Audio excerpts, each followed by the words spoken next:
महफिल रसूल है और यहाँ अदब बहुत ज़रूरी होता है नहीं। अब बिल्कुल कोई बात ना करें। अच्छा, ये चारों तरफ से बाउंड्री है, ये जो जगह है ये है काय की जगह ये? अच्छा, मैं समझा कब्रिस्तान तो नहीं, बाउंड्री इस तरीके की लग रही है। हाँ हाँ, असल में इसलिए मैंने पूछ लिया, पता कुछ नहीं है। इस वक्त हमारी कौम जो है डर किसी काम से नहीं रही है। कब्रिस्तानों में मेले तक कर रही है हमारी कौम, मेले। और कब्रिस्तानों में गिल्ली लब्बा खेले जा रहे हैं, ताश खेले जा रहे हैं कब्रिस्तानों में, खेलने लोग। ये गांव के हाल में बता रहा हूँ आपको, हमारी कौम के ये हाल हो गए। समझ रहे हैं आप? डर नहीं लग रहा? पहले कब्रों को देख कर डरते थे लोग, कब्रिस्तानों को देख कर डरते थे। अब मैच खेल रहे हैं, क्रिकेट खेल रहे हैं कब्रों पर, गिल्ली डंडा खेल रहे हैं कब्रों पर। समझ रहे हैं आप? और हद ये हो गई है कि उर्स हो रहे हैं ना, उर्स, तो वो उर्सों में जो मेले लग रहे हैं, उन मेलों में पकौड़ी की दुकानें, चाट की दुकानें, और फिर क्या क्या किस किस चक्कर झूले सब कब्रों पे लगाए जा रहे हैं। समझ रहे हैं? हमारी कौम को डर नहीं लग रहा मरने से अब। और जबकि मालूम है आपको, मौत मौत को इतना करीब जाने आप, इतना करीब जाने कि जब आप एक सांस लेते हैं तो दूसरी सांस की किसी की जिम्मेदारी नहीं कि वो दूसरी सांस आएगी या नहीं आएगी। कितने कितने वेंटिलेटरों पे रखे रखे मर गए, आईसीयू में मर गए, ऑक्सीजन के सिलेंडर उनके पास रखे हैं लेकिन वो मर गए। ऑक्सीजन उनको एक सांस ना दिला सकी, आईसीयू उनको एक सांस ना दिला सका, वेंटिलेशन उनको एक सांस ना दिला सका। हजरात, ये सब अल्लाह के फैसले हैं। सांसें अल्लाह के हाथ में है, सांसें किसी के हाथ में नहीं है। वलन युअख्खिरुल्लाहु नफ्सन इज़ा जाअ अजलुहा, जब मौत आएगी तो एक सांस की भी मोहलत नहीं दी जाएगी। ये अल्लाह का अटल फैसला है, ये अल्लाह का कानून है। इस कानून को ना कोई बदल सकता है, इस फैसले से कोई इधर उधर नहीं कर सकता। ये अल्लाह का फैसला है। जिंदगी गुजारो तो ये सोच के गुजारो कि तुम दुनिया में बाद में आए हो, तुम्हारी मौत की डेट पहले फिक्स कर दी गई है कि तुमने दुनिया से जाना। जब आप दुनिया में तशरीफ लाए थे, आप आए थे, तो ये ना सोचें कि आप जो है दुनिया में जीने के बाद ये डेट फिक्स होगी आपने कब जाना है। ये पहले फिक्स कर दी गई आपने कब जाना है, कितना दुनिया में रहना है। और उसके बाद आप एक सांस नहीं ले सकते। अल्लाह ने जो सांसें फिक्स कर दी हैं उतनी सांसें आपकी रहनी है। मुझे ये बताओ जलसे में आने वालों, जब अल्लाह ने जिंदगी और सांसें ये सब लिख दी हैं तो फिर रो के गुजारो, हंस के गुजारो, शराब पी के गुजारो, जुआ खेल के गुजारो, नमाजें पढ़ के गुजारो, इबादत करके गुजारो। जिंदगी तो गुजर जानी है, रुकेगी। हराम कामों में जिंदगी गुजारो, अच्छे कामों में गुजारो, जिंदगी गुजर जानी है, जिंदगी नहीं रुकेगी। ऑपरेटर साहब थोड़ा आवाज में मजा दीजिए, इसमें आवाज नहीं आ रहा, दूर से क्या कर रहा है इधर। लीजिए ये कॉलम की आवाज बढ़ाइए, इधर के ये कैसे रखें, बोल बुलाइए इनको भी। हेलो हेलो हेलो, जितना आवाज ये बर्दाश्त कर सके इतना बढ़ा के रखिए आप। जिंदगी गुजर जानी है, चाहे आप अच्छे काम करें या बुरे करें। बुरे काम करेंगे तो आपकी उम्र में बरकत भी नहीं होगी, पता ही नहीं चलेगा कि उम्र गुजर कैसे गई।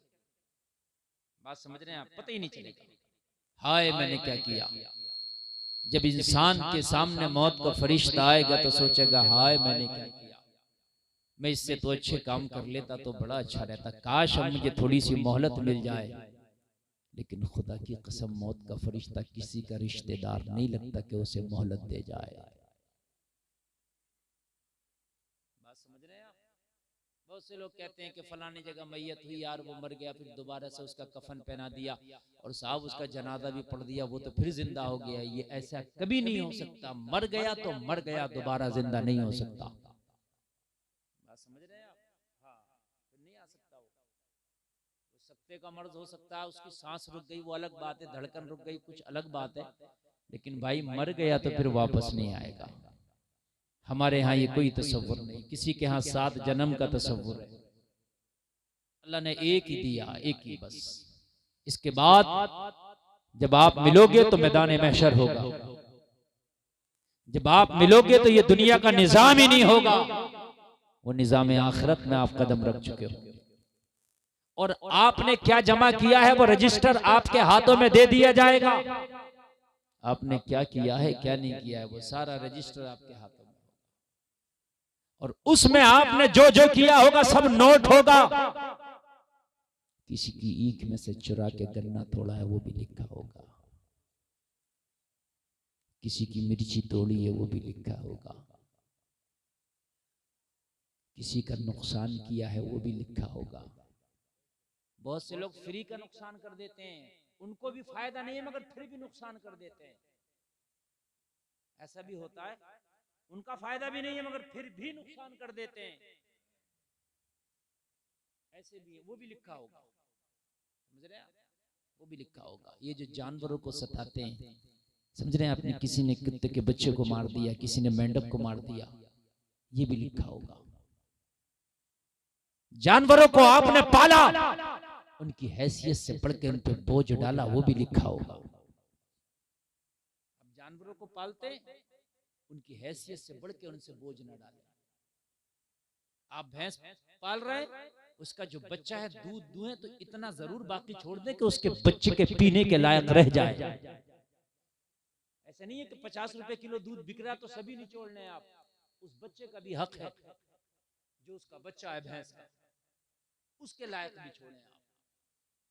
ये सब आपकी जिम्मेदारी है।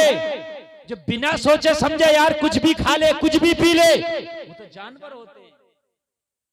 इंसानों की तो ये पहचान है कि खाने से पहले देखे कि हलाल है कि हराम है, खाने से पहले देखे कि यार खराब है कि अच्छा है, खाने से पहले देखे कि मेरा हक है कि किसी और का भी हक है। ये तो यार जानवरों का काम है, जैसा भी आए बस आए और खाए। लेकिन आज इंसान मुझे लगता है कि शायद जानवरों से भी बढ़ करके अब काम करने लग गया है। जानवर दलाली नहीं करते, जानवर कमीशन नहीं खाते, बात समझ रहे हैं आप? ये दलाली भी कर रहा है, ये कमीशन का भी खा रहा है, समझ रहे हैं आप? बच्चों बात नहीं, बिल्कुल बिल्कुल खामोश, मैं आपको दीन सिखा रहा हूं। जलसे में आने वालों, तुमने उस नबी का कलमा पढ़ा, उस नबी का कलमा पढ़ा है कि जो नबी मक्का वालों के दरमियान जब ऐलान नबूवत किया तो मक्का वाले कह रहे थे हम कलमा नहीं पढ़ेंगे, इनका ये नया दीन लाए हैं, ये नया मजहब लाए हैं, हम इनका कलमा नहीं पढ़ेंगे। तो हबशा के बिलाल ने कहा था कि तुमने मोहम्मद को कभी झूठ बोलते देखा, वादा खिलाफी करते देखा, अमानत में खयानत करते देखा? तो कहा ये अमानत में खयानत भी नहीं करते हैं, वादा खिलाफी भी नहीं करते, मगर फिर भी कलमा नहीं पढ़ेंगे। दुश्मन भी ये कह रहे थे कि ये वादा खिलाफी नहीं करते, ये अमानत में खयानत नहीं करते, ये झूठ नहीं बोलते, मगर कलमा नहीं पढ़ेंगे। वो हसद था उनका। क्या था? हसद बड़ी बुरी बीमारी है, बहुत बुरी बीमारी है, इसको मत पालो। हसद अगर सीने में आ गया तो ईमान को नहीं रुकने देगा। जिस खेत में घास हो जाती है ना तो खेती नहीं होती, मारी जाती है। जिस सीने में हसद हो जाता है ना, ईमान नहीं रुकने देता। हसद बड़ी खतरनाक बीमारी है। और एक बात बताऊं मैं आपको, सुने, हजरत उमर भी नबी के दुश्मन थे मगर कलमा पढ़ लिया। खालिद बिन वलीद भी नबी के दुश्मन थे, कलमा पढ़ लिया। लेकिन अबू जहल ने कलमा नहीं पढ़ा। क्यों नहीं पढ़ा? हजरत खालिद इब्न वलीद जंगे ओहद में नबी की मुखालफत में आए, नबी के खिलाफ जंग लड़ी। खालिद इब्न वलीद में जंगे ओहद में नबी का एक दांत शहीद हुआ। हजरत खालिद इब्न वलीद नबी के खिलाफ जंग लड़ने लेकिन कलमा पढ़ लिया। हजरत उमर तलवार लेके निकले थे कि इस्लाम का पौधा ही जड़ से उखाड़ डालूंगा, नबी के सर कलम कर दूंगा माज़अल्लाह, लेकिन कलमा पढ़ लिया। अबू जहल ने कलमा क्यों नहीं पढ़ा? वो भी उसी मक्का में रहता था, रोजाना देखता था, तवज्जो फरमाइए, और दूसरे पढ़ते रहे, ये क्यों नहीं पढ़ा? तो कान खोल के सुने, एक होता है दुश्मन, एक होता हासिद। तवज्जो करना, दुश्मन कितना भी बड़ा हो वो तुम्हारा दोस्त हो सकता है, बन सकता है, लेकिन हासिद कभी तुम्हारा नहीं हो सकता। हासिद कभी तुम्हारा नहीं हो सकता। हजरत उमर हासिद नहीं दुश्मन थे, हजरत खालिद इब्न वलीद हासिद नहीं दुश्मन थे, इसलिए कलमा पढ़ लिया। अबू जहल दुश्मन नहीं हासिद था। क्या था? हासिद, इसलिए कलमा ना पढ़ सका। हसद बड़ी बड़ी बीमारी। आप क्या समझते हैं कि अबू जहल को पता नहीं है? अबू जहल को पता था। अबू जहल को पता था कि मोहम्मदुर रसूलुल्लाह अल्लाह के नबी हैं, ये रसूल हैं, पता था ये सच्चे भी हैं, ये पता था, लेकिन फिर भी कलमा नहीं पढ़ा। क्यों? इसलिए कि हसद था। ओ मास वालो, इधर देखो, इधर क्या देख रहे हो? इधर देखो। नहीं, मास्क लगाए रहो, चाहे कोई बात नहीं है, कभी कोरोना आ जाए दोबारा से, लेकिन आप हमारी तरफ मास्क की इजाजत है। हसद बहुत बुरी बीमारी है, हासिद कभी तुम्हारा नहीं हो सकता। दुश्मन अगर मर्डर भी हो जाए ना और दुश्मनी है तो एक ना एक दिन दोस्त हो जाए। और ये हमने भी अपनी इतनी सी जिंदगी में आजमा लिया। हमारे बहुत बड़े हमने देखे जो दुश्मन थे वो दोस्त बन गए, लेकिन हासिद अभी जली रहा है, अभी जली रहा है। तो इसलिए अगर कोई हासिद है तो समझ लेना ये तुम्हारा कभी नहीं हो सकता। बस उसकी सजा यही काफी है कि वो जल रहा है, भुन रहा है, तप रहा है, यही उसके लिए काफी। हासिद कभी तुम्हारा नहीं होगा। वरना अबू जहल सब जानता था, अबू लहब सब जानता था, ये नबी हैं, ये आखिरी पैगंबर हैं, सब पता था, लेकिन उसके बावजूद भी कलमा नहीं पड़ा।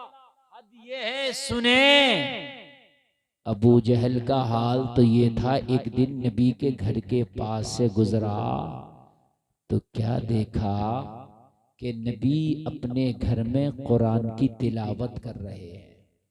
मेरे मुस्तफा अपने घर में कुरान की तिलावत कर रहे हैं। अब अगर कोई अच्छे आवाज का मालिक कुरान पढ़े तो उसका कुरान सुनने में बहुत अच्छा लगता है। आमिना का लाल कुरान पढ़े तो कितना अच्छा लगेगा। बोलो ना सुभान अल्लाह यार।